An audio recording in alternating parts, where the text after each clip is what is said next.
you may have heard about the strange phenomenon known as the Mandela Effect. This is where a large group of people all share the same false memory. For example, a lot of people vividly recall Nelson Mandela dying in prison in the 1980s, when really, he lived until 2013. But there are also lesser-known instances of the Mandela Effect. People who distinctly remember an alternate past, present, and sometimes future. So what's going on here? Is it merely a trick of the brain? Some sort of glitch in the matrix? Or could it be evidence that alternate realities are intersecting with our own? Hi, it's me, number 4. The Berenstain Bears. First up, let's look at an interesting case involving the Berenstain Bears. If you grew up during the 80s or 90s, you likely remember a children's book series called The Berenstain Bears. These were sweet stories about a family of bears that taught kids important life lessons like sharing and kindness, but according to many people, the series had a different name, The Berenstain Bears. They say they remember the books having a similar title and cover art, but with the spelling of Berenstain rather than Beren. But no matter how vividly they describe the books, they can't seem to find a single copy anywhere. Even old-school bookstores that specialize in rare books don't have any copies of the Berenstain Bears. So are all of these people mistaken? Did they collectively dream up an entire book series that never existed? Some skeptics say yes, pointing out that it's easy for memories to blend together and make us believe things that are true. However, many people stand by their story, insisting that they remember reading the Berenstain Bears as a child. Is it possible that their memories are correct, but the books have been rewritten in our timeline? According to some, this is evidence of the Mandela Effect. Number 3. The Tower of Pizza.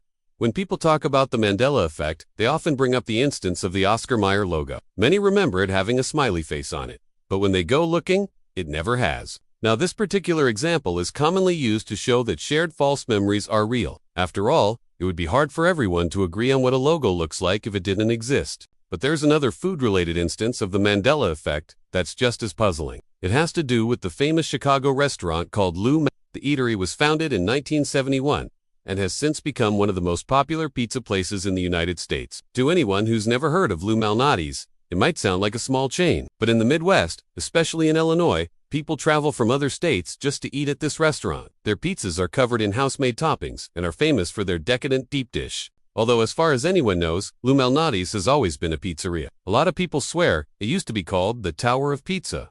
Apparently, the restaurant used to have a medieval dining room with suits of armor and a tower-shaped dessert fountain. But today, the restaurant has neither. Even older employees say they've never heard of the Tower of Pizza, which leads many to wonder if this is another example of the Mandela Effect. No. 2. The Curious Case of Curious George. Have you ever heard of the Curious George? If you were born after 1960, you probably know the character as a mischievous monkey that gets into all sorts of trouble. He was originally the star of a series of German books written by Margaret and H.A. Ray. But in the 1990s, he was brought to the screen in a number of television specials. As you can imagine, the beloved monkey has sold millions of books and merchandise. He's become a household name. But according to some people, Curious George was actually called Curious Jin. They say they remember buying books and watching TV shows starring a monkey named Curious Jin. But oddly enough, there's no record of a Curious Jin. All signs point to Curious George. So did the name get changed sometime between the 1960s and today? Or did everyone simply misremember the monkey's name? No. The green M&M. You may have heard about the green M&M that became a thing back in 2016. It started when some people came forward saying they distinctly remember the green M&M wearing sunglasses. That is until 2016 when they went looking for promotional material only to realize that the M&M never wore shades. There have been countless commercials featuring this candy-coated character, but none of them show him wearing sunglasses. But why are people so sure he used to wear glasses? Was it a dream or some kind of mass hallucination? Not necessarily. According to those affected, the memories are very real. But regardless of what caused these memories, they're trying to prove that it's more than a simple mix-up. And to help their case, they dug up footage from years ago that supposedly shows the green M&M wearing sunglasses. At least one video appears to show the iconic character rocking a pair of Ray-Bans while dancing alongside Santa Claus. Unfortunately, no one knows where the video originated, no one knows who uploaded it, and no one knows how reliable it is. So for now, the jury's still out on whether the green M&M used to wear sunglasses. But one thing's for sure, this isn't the only time a seemingly forgotten piece of media resurfaced online. In fact, in 2012, someone posted a video claiming to show a 1980s commercial for a Nintendo game console called the Nintendo Ultra. It was apparently set to release in America in the 1980s, but it never did. Those who played the console claimed it was remarkably similar to the Wii, right down to the design and controller. But does this mean that the Wii was pulled from history and replaced with the Nintendo Ultra? Maybe, but as far as we know, no one has ever confirmed the authenticity of the video, so for now, it remains a mysterious anomaly. So what's behind the Mandela Effect? Every year, news outlets run new stories about the Mandela Effect. Scientists try to explain it, and psychologists try to debunk it. But so far, no one knows what it is. Most experts say it's either a result of faulty memories or some sort of psychological phenomenon. They point out that our memories can easily be distorted by outside influences, and that sometimes our brains play tricks on us.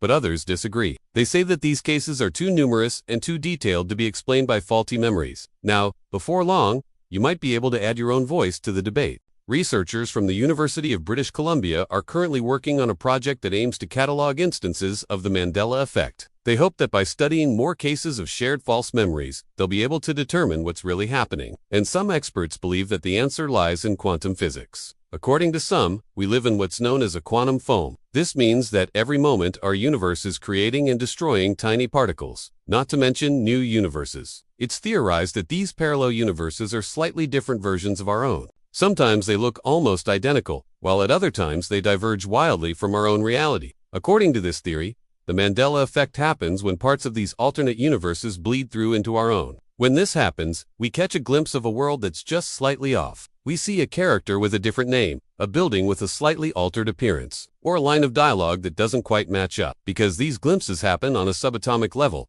they're extremely brief and can easily be dismissed as a mistake. But occasionally the shift is strong enough to capture our attention, and we see what seems to be a world that is almost exactly the same as ours. But if this is true, why are we suddenly experiencing more Mandela effects? According to some, it has to do with the Large Hadron Collider. When scientists began using the particle accelerator to smash atoms together, they inadvertently created holes in the quantum foam. This meant that realities were now bleeding through more frequently, bringing with them alternate versions of well-known characters, logos, and historical moments. Who's behind the Mandela Effect? Some theories suggest that the Mandela Effect is being orchestrated by a higher power. This could be God, an angel, a demon, or perhaps an extraterrestrial race. Some even believe that it's being done by an organization known as the Illuminati, even though there's no evidence that such an organization exists. Of course, some believe that the Mandela Effect is entirely natural. It's merely a result of subatomic shifts and glitches in the quantum foam. What do you think? Are these memories a figment of our imagination,